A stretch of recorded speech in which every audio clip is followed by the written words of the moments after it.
Naharap sa panibagong reklamo si Health Secretary Ted Herbosa hinggil sa mahigit 1 bilyong halaga ng expired at hindi na-deliver na mga gamot. Samantala, siniguro naman ang pamahalaan ng tulong sa mga Pilipinong apektado ng paghina ng piso kontra dolyar. Yan at iba pa sa Express Balita ni Clong Tanyog Fajardo.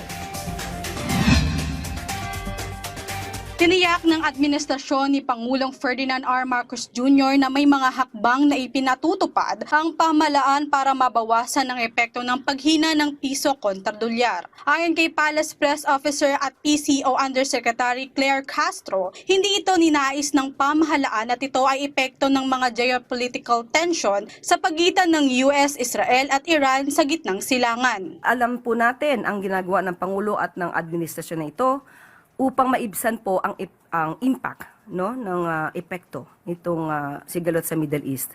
At gagawin po ang lahat para po maayos ang lahat na nangyayari, pati po ang pagtulong sa ating mga kababayan. Naharap sa panibagong reklamo si Department of Health Secretary Ted Herbosa tungkol sa umano'y 1.4 billion na halaga ng expired at hindi na i-deliver ng mga medisina at bakuna. Sa 33 pahinang reklamong inihain sa Office of the Ombudsman ng anonymous concerned DOH personnel, kinasuhan si Herbosa at 16 na iba pang opisyal ng kagawaran ng grave and of serious dishonest, grave misconduct at conduct prejudicial to public service. Nakasaad sa reklamo na kasama sa mga nag-expired na mga gamot mula Disyembre hanggang ngayong Marso ay bahagi ng mga programa para sa family planning at mental health na nagkakahalaga ng 68 million pesos. Hiling ng mga naghain ng reklamo sa Office of the Ombudsman, patawan ng preventive suspension si Herbosa at iba pang opisyal kaugnay nito.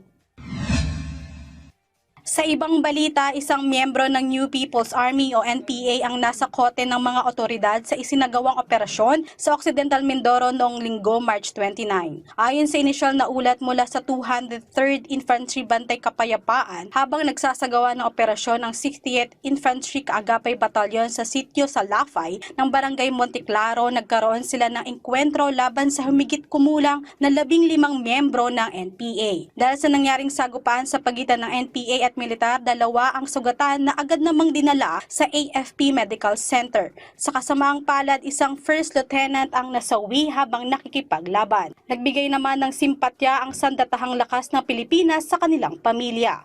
Clong Tanyog Fajardo para sa Pambansang TV sa Bagong Pilipinas.